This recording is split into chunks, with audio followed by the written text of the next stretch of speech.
long to see the day that Roe versus Wade is consigned to the ash heap of history where it belongs. We will never back away from providing care in a safe, supportive environment that millions of people rely on and trust.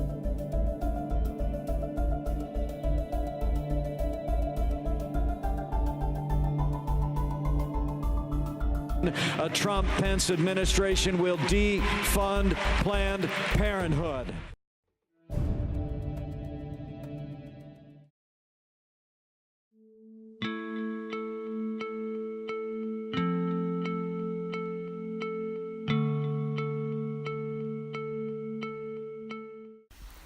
With Donald Trump's election in 2016, a main goal of his vice president, Mike Pence, has been to defund Planned Parenthood. The idea behind this proposal is to make abortion inaccessible, but pulling federal funding from an organization that over 50% of women consider their main source of health care will also take away necessary health services, including birth control, STD testing and treatment, and cancer screenings. People who are on Medicaid will definitely be affected because there's not very many people in this county who take Medicaid. And the people who take Medicaid already are super full. They don't have the capacity to specialize in sexual health care. Planned Parenthood, that's what they do. They don't try to specialize in all care. They specialize in reproductive sexual health care.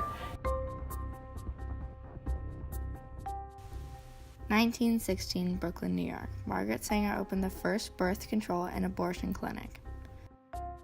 There was a certain satisfaction in doing something that was going to alleviate the sufferings of women in particular, and I was quite a feminist at the time. Obviously. And yes, and I naturally didn't want to see women take all the suffering of childbearing and of pregnancies. Despite the abortions being illegal, Margaret Sanger wanted to voice what she believed.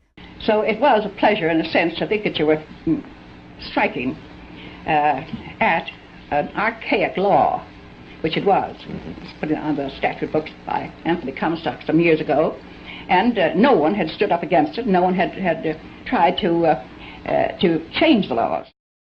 In 1873, 43 years before Margaret Sanger opened her birth control clinic, the Federal Comstock Act was put into place.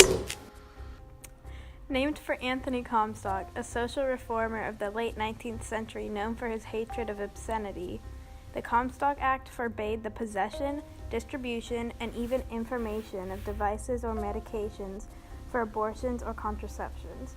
He called them immoral and obscene. Birth control and women's health may have been considered obscene 150 years ago, but today, Planned Parenthood provides much more than just controversial operations. It is access to a good amount of birth control, so birth control pill, patch, ring, shot, sexually transmitted infection testing, so gonorrhea, chlamydia, HIV, and syphilis, emergency contraception, so most people know that as morning after pill or Plan B, condoms, lube, they check for UTIs or yeast infections or bacterial vaginosis. They provide treatment for that as well, which is usually antibiotics. Along with their health services, Planned Parenthood also provides sexual education for people of all ages. In the education, that's what I used to do as a health educator.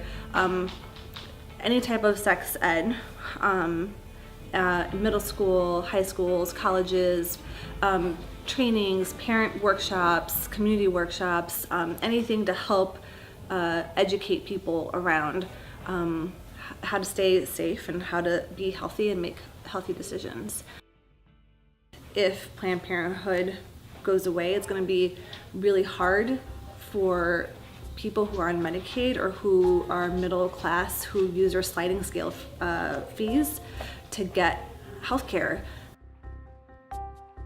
In a landmark ruling, the Supreme Court today legalized abortions. The majority in cases from Texas and Georgia said that the decision to end a pregnancy during the first 3 months belongs to the woman and her doctor, not the government. Thus, the anti-abortion laws of 46 states were rendered unconstitutional. I think that to raise the dignity of woman and give her freedom of choice in this area is an extraordinary event. And I think that January 22nd, 1973 would be an historic day.